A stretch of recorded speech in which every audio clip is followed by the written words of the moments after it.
जालन्यातील Shri Chaitanya techno school अनधिकृत असल्याने शिक्षण विभागाकडून शाळा बंद करण्याची नोटीस यापूर्वीच बजावली होती। शिवाय शाळा अनधिकृत ठरवून शाळेला 1 लाख रुपये दंडही ठोठावण्यात आला होता।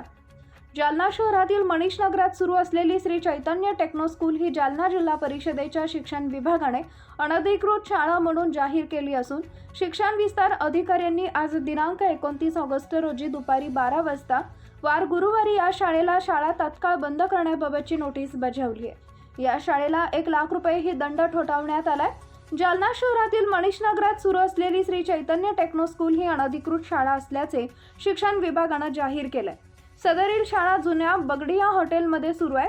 शिक्षण विभागाची रीतसर परवानगी न घेता ही शाळा सुरू असल्याची तक्रारी शिक्षण विभागाकडे आल्या होत्या। ही शाळा बंद करण्याची नोटीस शिक्षण अधिकाऱ्यांनी शाळेच्या प्राचार्यांना यापूर्वीच बजावली होती। शिवाय शाळा अनधिकृत ठरवून शाळेला 1 लाख रुपये दंडही ठोठावण्यात आला होता। शिक्षण विभागाने शाळा बंदचे आदेश देऊन ही शाळा सुरू ठेवल्याने जालना शहराचे शिक्षण विस्तार अधिकारी डॉक्टर रवींद्र काकडे तसेच गोलापांगरी येथील केंद्र प्रमुख उद्धव पवार यांनी गुरुवारी दिनांक 29 रोजी श्री चैतन्य टेक्नो स्कूल इथं येऊन प्राचार्य श्रीमती दीपा बालसुंदर व शाळा व्यवस्थापन सचिन गिरी यांची भेट घेऊन त्यांना अनधिकृत शाळा तात्काळ बंद करण्याबाबत नोटीस बजावली। यावेळी सुनील ढागरगे, संतोष बोर्डे, एबी निकम आदी उपस्थित होते। शिक्षण विभागाने अनधिकृत शाळा म्हणून शाळा बंद करण्याचे आदेश दिलेल्या श्री चैतन्य टेक्नो स्कूलच्या प्राचार्य व शाळा व्यवस्थापकांनी शाळा बंद केल्याचे पत्र शिक्षण विभागास सादर करून शाळेच्या प्रवेश घेतलेल्या विद्यार्थ्यांना नजीकच्या शाळेत प्रवेश देऊन त्याबाबतचा अहवाल सादर करण्याच्या सूचना शिक्षण विस्तार अधिकारी डॉक्टर रवींद्र काकडे यांनी केल्या असून नसता शाळेविरोधात कायदेशीर कारवाई करण्याचा इशाराही दिलाय।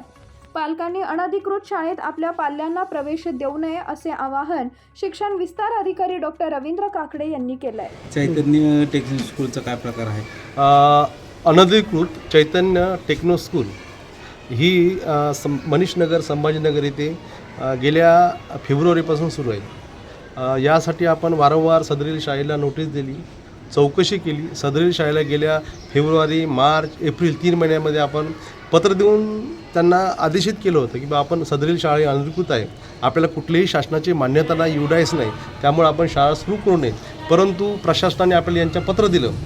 BDM श्री गिरी सचिनजी गिरी यांनी आपल्याला पत्र देऊन असं सांगितलं होतं की बा आम्ही शाळा सुरू करणार नाही, जोपर्यंत आम्हाला युडायस मिळणार नाही तोपर्यंत आम्ही शाळा सुरू करणार नाही। परंतु सदरील शाळा ही जून महिन्यामध्ये पोरांना प्रवेश करत होती विद्यार्थ्यांना। त्यावेळेस आम्ही परत एकदा मी स्वतः शिक्षण विस्तार अधिकारी डॉक्टर रवींद्र काकडे आणि गट शिक्षण अधिकारी आदरणीय आसावरी काळे मॅडम यांनी प्रत्यक्ष भेट देऊन पंचनामा करून सदरील शाळेत समज दिली की आपण प्रवेशित विद्यार्थी करत आहात।